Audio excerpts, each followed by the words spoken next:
Hello and welcome to this NGWA Industry Connected video interview. Today I'm with Kevin Austin, geothermal consultant for WaterFurnace International, which is headquartered in Fort Wayne, Indiana, with the July 2023 issue of WaterWell Journal focusing on ground source heat pumps.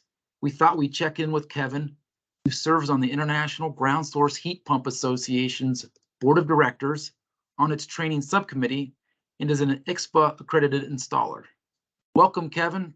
Thanks for carving out time for us today. Thanks, Mike. Glad to be here this morning.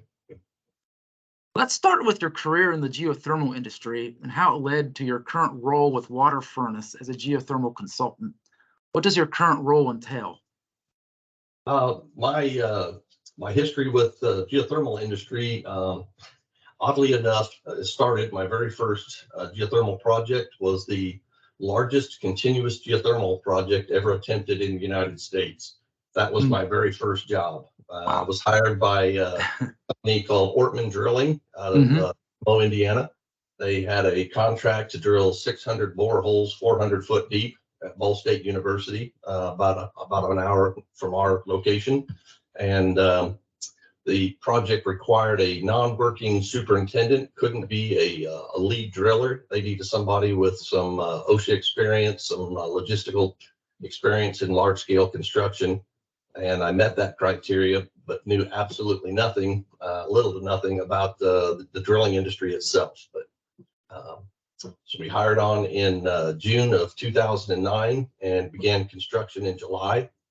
We thought it would take us about 6 months to complete the project, and ended up being a year.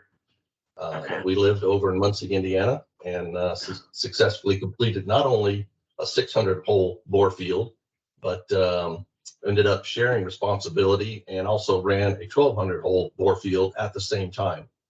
So we had about 8 drilling companies and about 16 drill rigs out there over the course of a year, and successfully drill, drop, and grouted 1,800 holes, 400 foot deep. Wow. Yeah. Great first project. Yeah. Have done literally thousands of loops since then, everything from churches, houses, schools, hospitals, zoos, hotels, airports, you name it. And geothermal is being applied to every kind of building and industry out there. Very cool.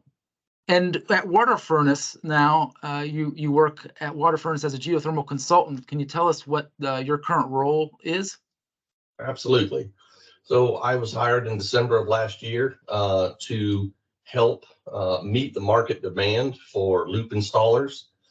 There are just geothermal is an exploding industry, and there seems to be more demand than there are loop installers around the country. And so we are working with both existing and developing new loop installers in all kinds of applications, from vertical drilling to open trench, horizontal applications, horizontal directional drilling, pond loops, hybrid systems using other thermal sources. So we WaterFurnace, myself, are working with contractors all around the country to help educate them, make them more aware, and get a stronger presence in the loop installation market.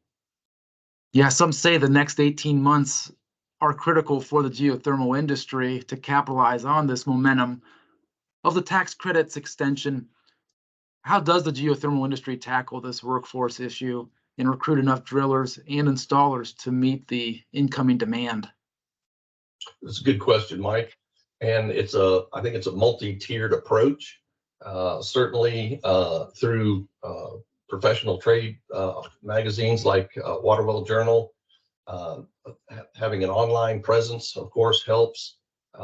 Marketing, TV and radio advertising, and honestly, a lot of it is boots on the ground. I have been in 10 states in the last 6 months, 30 to 40 cities and towns, and actually meeting with loop installers, drilling contractors, mechanical contractors, architects, engineers, and just promoting the awareness and the need for more loop contractors around the country.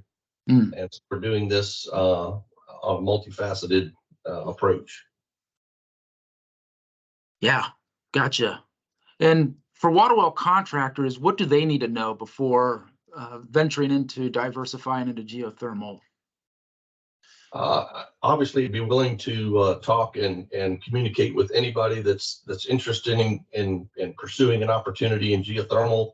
I'd say first and foremost would be to attend a 3-day accredited installer course. That is really going to give them the foundation, the understanding, basic principles of loop installation, how to work safely and effectively, what tools and equipment are needed, what piping and materials are most utilized. And that can vary around the country, both the drilling methods, the type of grouting, uh, technologies vary.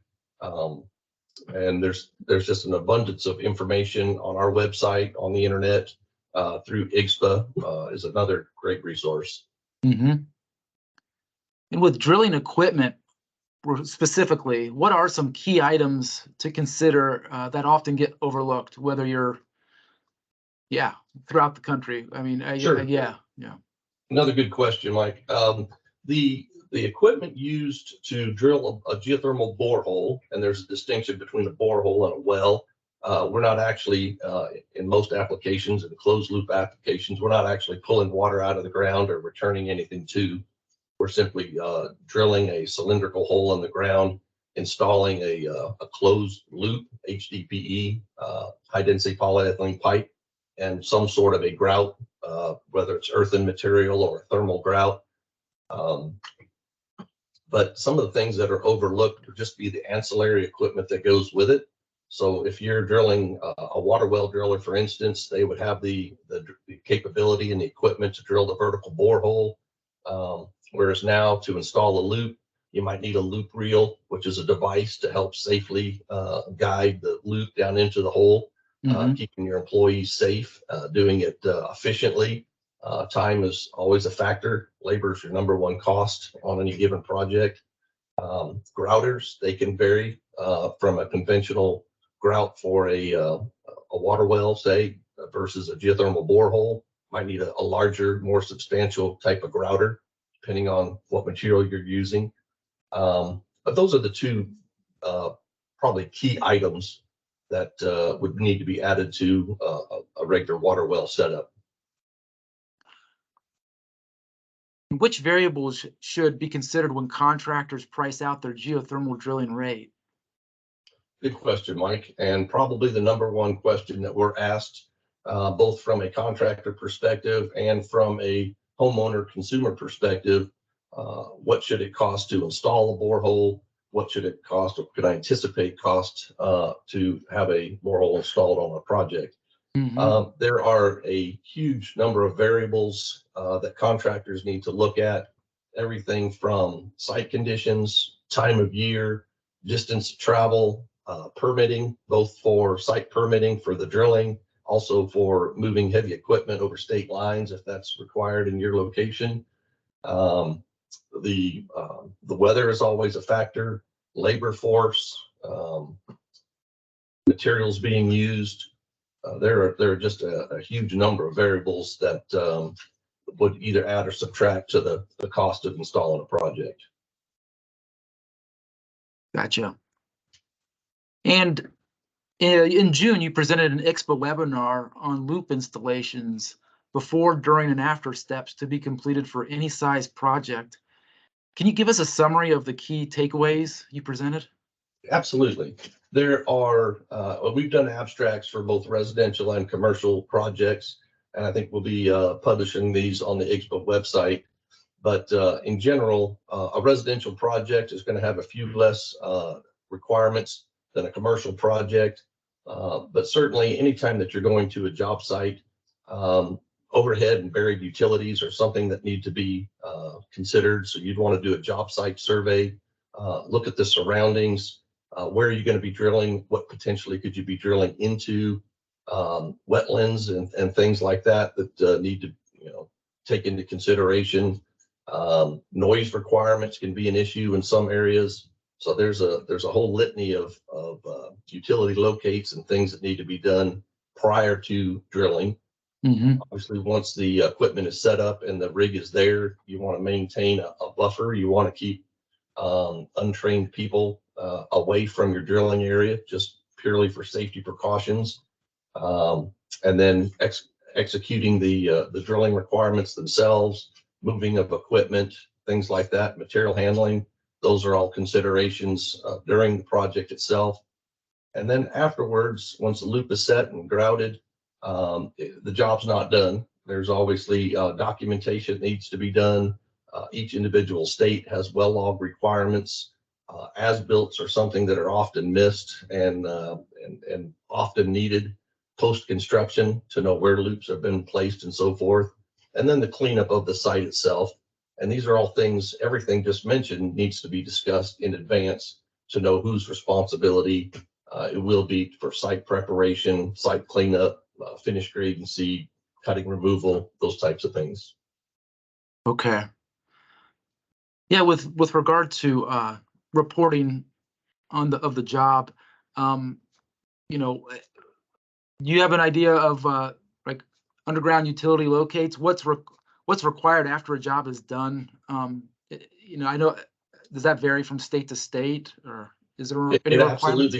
It absolutely can vary by state. It can vary by county.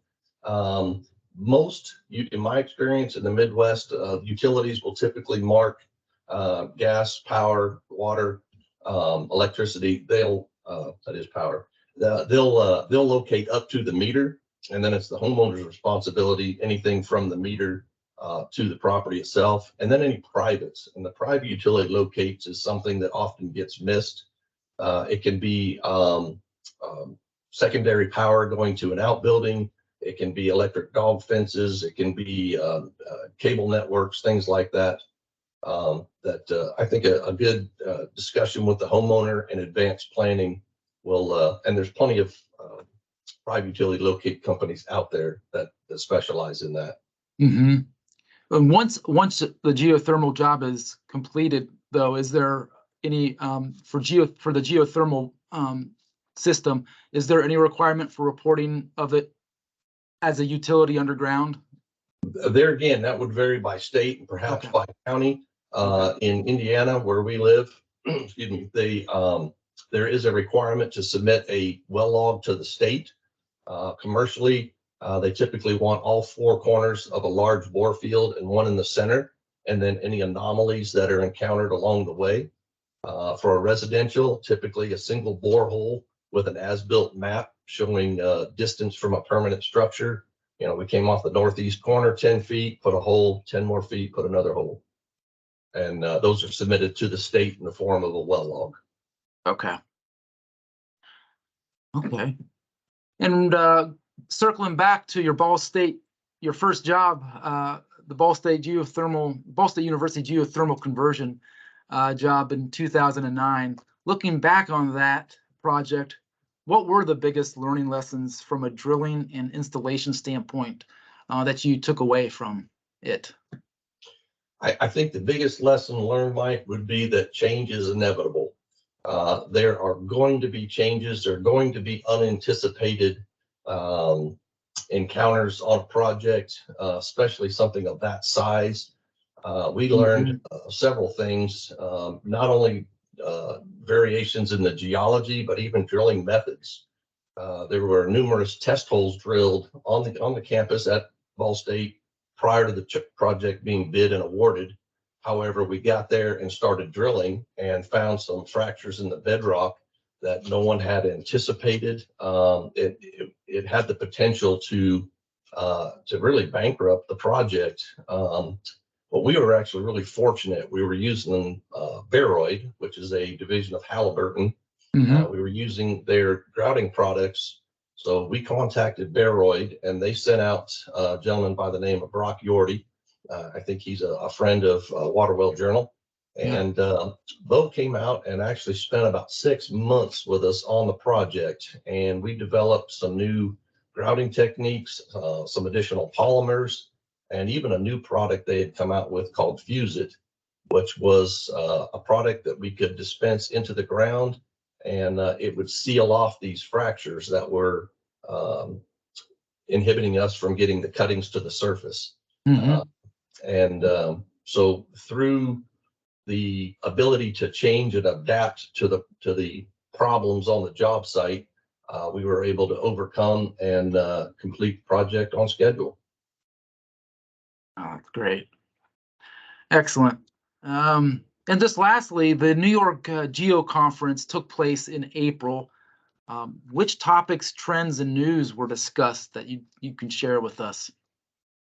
That was my first experience at NYGEO, and I tell you, Mike, it was outstanding. It was very well executed, very well attended. That particular show had 4 primary tracks that they were doing. So there was a basic geothermal track, and each of the breakout sessions over the course of 2 days were related to the introduction of geothermal, the history of geothermal, some GHX designs, heat pump 101, thermal conductivity testing. There was just a number of breakout sessions that really spoke to what I would call the entry level of getting into geothermal. Mhm. There was a design track for certified geothermal designers, architects, engineers, more on the design side, both residentially and commercially. There was a policy and program track that talked about the state of the industry and where it's going.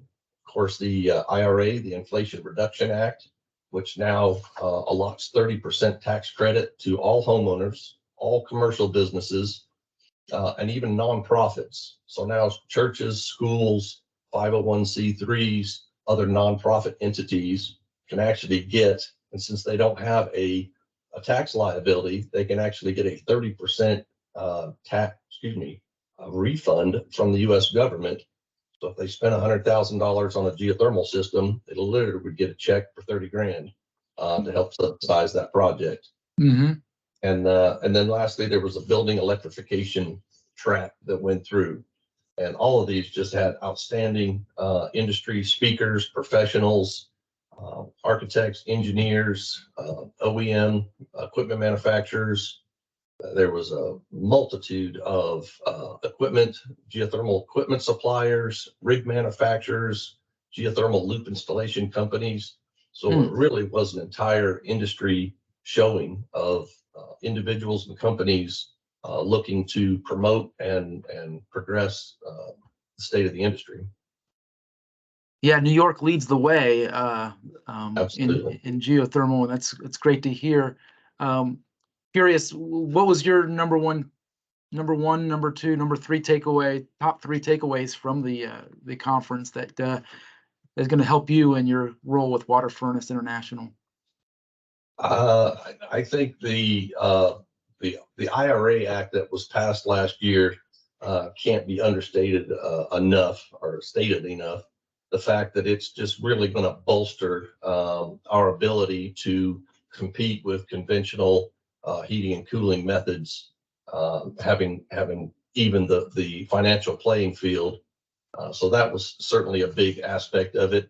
And I think the networking amongst industry professionals, architects, engineers, the Geo Exchange, the folks at IGSHA, which is our governing body for geothermal, to have those interconnections, those networking abilities is a great reason to attend and a huge benefit. Mm-hmm. Mm-hmm. Well, this has been helpful, Kevin. Really appreciate the time and the information you shared today. Thanks Sure. again. Thank you for having me.